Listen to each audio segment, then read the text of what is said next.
Good afternoon, good morning, whatever it is, wherever you are. It's me again, Jen. Hello! And it is August 3rd, so this is our first time with a new deck. It is Monday, so it is the beginning of the week, the beginning of the month, and it is a full moon, which is always cool. It's salmon moon, fishy fishy. And we are playing this month with the Journey to the Hidden Realms. Journey into the Hidden Realm, which is a tarot deck by Barbara Moore, and the beautiful art, I must say, is by Julia Jeffery. So yes, it's another Barbara Moore deck, which are really cool because they come with a book, which I like the book, and I think there's going to be some cute little stories in there, so I got to kind of peruse through that. I haven't really cracked it open very much. These cards were lent to me by my friend Topaz, who is starting on her tarot reading journey, and she has been so gracious to lend us these cards for the month of August, and they're jumping all over the place, so I better get started. Our first card for August is the King of Wands. So I'm already like, I love the imagery in this card. I do. But I think I might break some hearts here when I say these are not beginner cards by a long shot.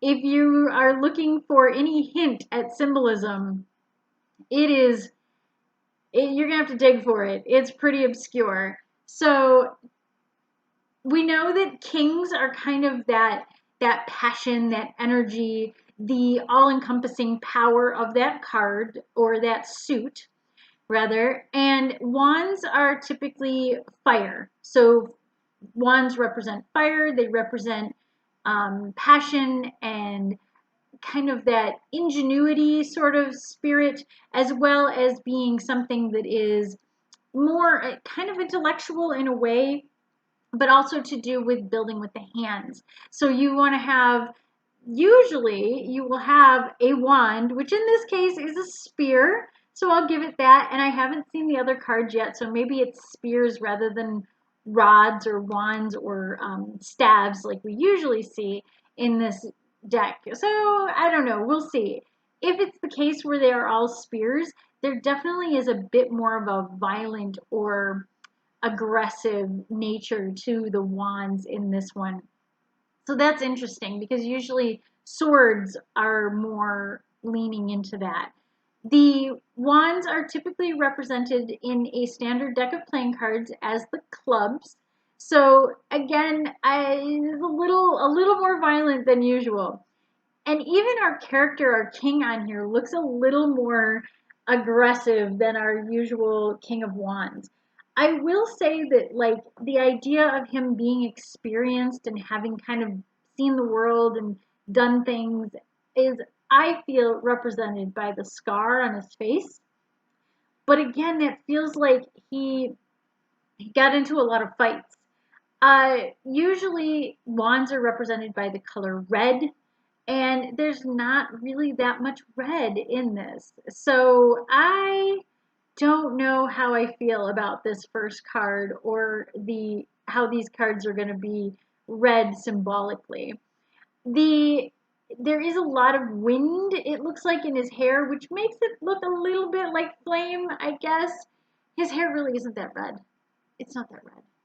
But it is beautiful. The artwork is gorgeous. It's just really hard to find the answers in the card unless you are somebody who's read for a really long time and you get that gut feeling about what a card is about, and you get that gut feeling of what the situation is with people, as well as you've kind of memorized what each of the cards mean, and you've played with them long enough and you've dealt with them long enough that you can kind of just know what it is. It's sort of like memorizing a song or lines for a TV show or something. You just know what it is. I would say for a beginning reader, so far this deck is not super friendly, but it is beautiful. And if you are a more advanced reader, I would go for it with this deck because that is gorgeous. I mean, it is brighter than the Steampunk Tarot that we just finished in July, but it's also kind of got that moody sort of pastel, almost watercolor-esque. I might have to look in here and see what medium was used for making these cards. So with the King of Wands, again, he's going to represent a person who is usually older, usually male, and he is going to have experience, and he'll want to share that experience with you. So this is not somebody who is super lovey or affectionate, but shows their affection and caring by teaching you something, by showing you how to do something. He looks a little militant to me, and the thing he would show is probably how to win the war. But again, that's still very intellectual. That still takes a lot of strategy. So I get the mental side of this still, even though it's not as academic, I guess, as our usual King of Wands are. This guy really, I feel, is a lot more like the swords, because usually they're more militant. Usually they've got the scars on their face and things like that. And he's got like this woolen cloak over his shoulder that again doesn't really represent fire to me. It represents cold. So I don't know. I guess if I were to critique this card in a way and say, well, gee, if you wanted to represent fire, why not have less clothing on him? Have him, maybe more tanned or burnished skin tone kind of, and redder hair, the red hair. But I get it. I do see the kind of fiery resemblance in the hairstyle anyway. And he does seem like he's been there, done that, seen a lot of the world. So that's our first card for August. It is the King of Wands in the Journey into the Hidden Realm.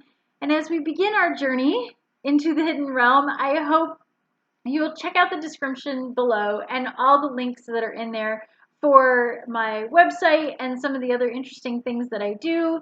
As well, I hope that you will leave a comment below about how you feel about this card. And please, if you do leave a comment, also leave a thank you to Topaz, because she did lend us the cards for the month so that I don't have to go buy a new deck, because, I totally need to buy more decks. Absolutely. But either way, thank you, and thank you, Topaz, and everyone. Have a wonderful week. Have a wonderful August, and I will see you tomorrow. Bye!